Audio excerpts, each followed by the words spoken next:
Tell you what, first time I met him, I was like, this dude's pretty cool. And then afterwards, I was like, this dude's an asshole. I won't tell you how I see it, and I'm a pretty straight shooter, alright? I'm sorry if I swore, I don't know if I'm allowed to or not, but I'm a truck driver, so be prepared, alright? Got me reading papers, and I don't like reading, I'll be honest with you, okay? I didn't want to come. I'll tell you what, I have everything to lose and nothing to gain from this, alright? Everything to lose, nothing to gain. And I'm already losing. Okay? So for me to come here, it was a big step. And for me to come here, it was just more so I had to put myself to the side and have to worry about everyone else. Because I believe everyone else in America should know, alright? Just a little past, he kind of gave you a little rundown. Served some time, had some charges. You guys want to run with it, you can run with it. But this is what the real story is. The story is what we're here for today, alright? I didn't want this put on me, but for some reason, it's on me, and here I am, alright?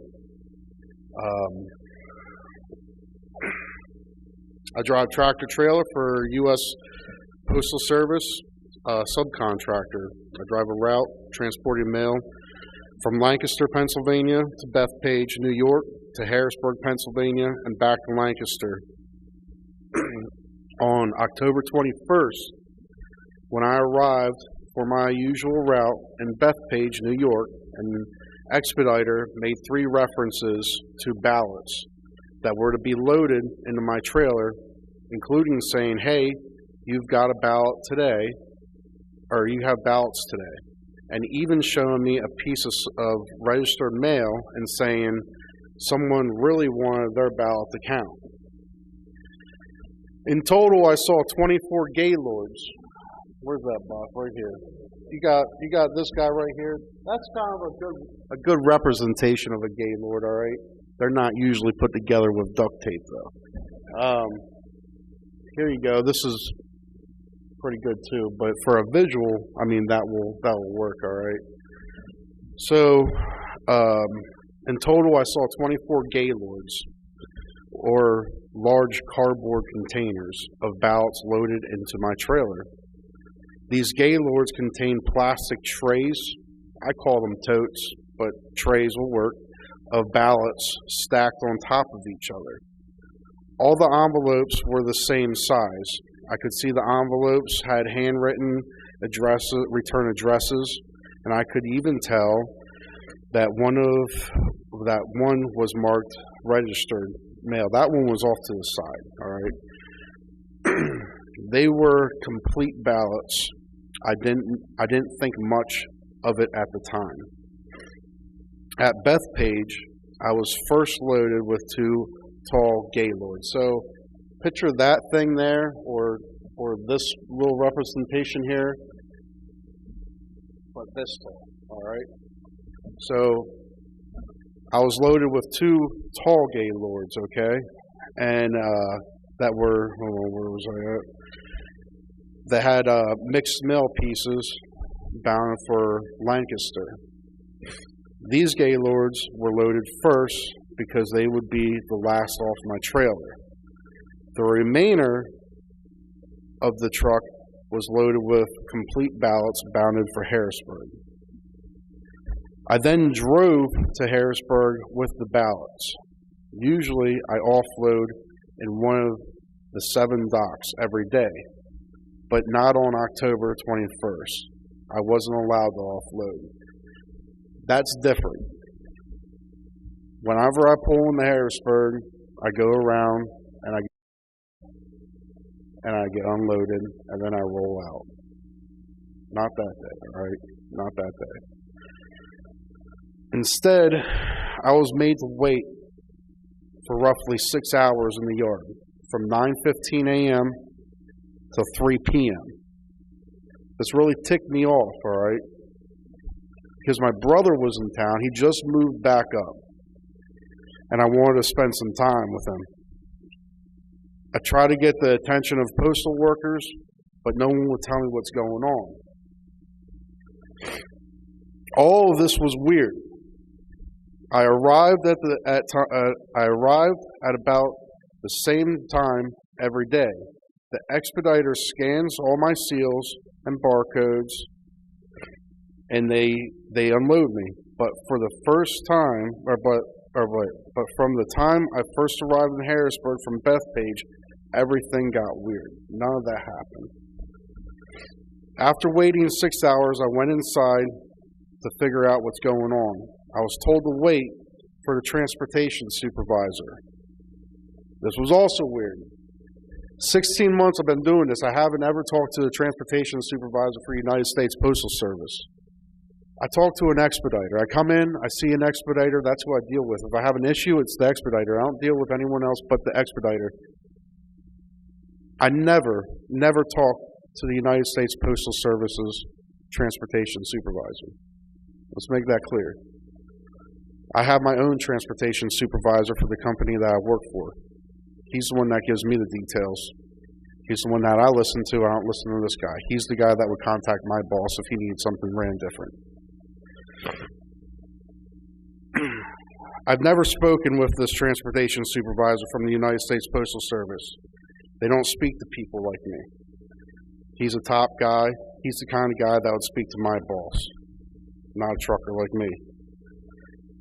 The supervisor told me to drive to Lancaster without being unloaded in Harrisburg. This made no sense to me. I knew the ballots were loaded for Harrisburg, and that if I was to go to Lancaster, they would have to off-unload my those pallets in Lancaster to take off Lancaster stuff, to put the ballots back on the trailer, to send it back to Harrisburg. Doesn't make no sense. This was a real screw-up in my thinking. I wanted my ticket, so whenever I go to a place, when I go there and whenever I'll leave, I'll get a ticket. I'll get a ticket, a slip, whatever you want to call it. It's the date, time that I'm supposed to be there. It'll have my trailer number on it. It'll have how much I'm loaded. It'll have the seal number. It has my name. It'll have who was the expediter. So I wanted my ticket, my slip. I call them tickets. Some people call them slips, okay? And then because I was there for 6 hours, I wanted my late slip too, because I wanted to be paid for sitting in that yard for 6 hours. So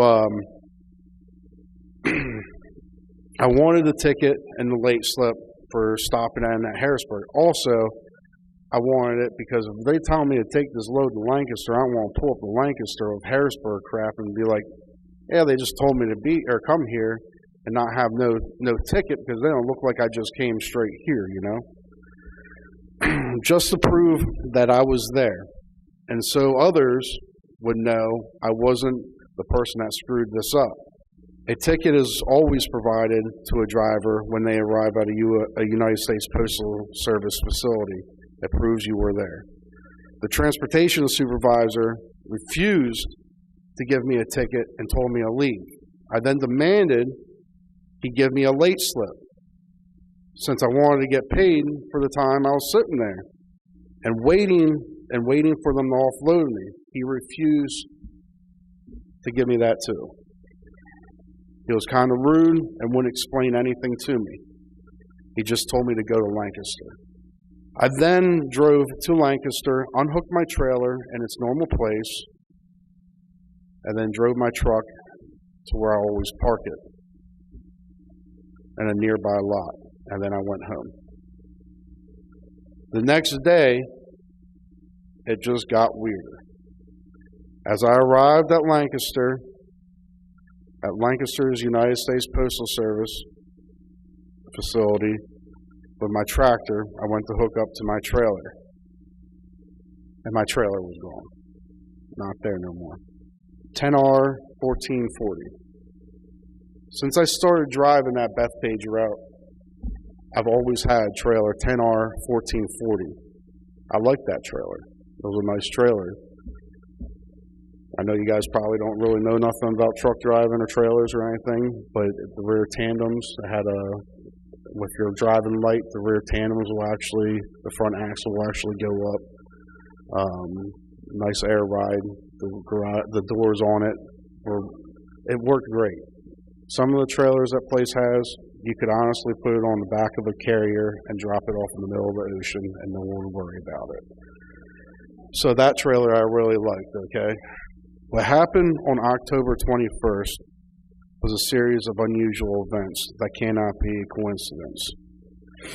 I know I saw ballots with return addresses filled out, thousands of them, thousands, loaded onto my trailer in New York and headed for Pennsylvania. At first, I didn't think it was a big deal. In fact, I thought it was really awesome.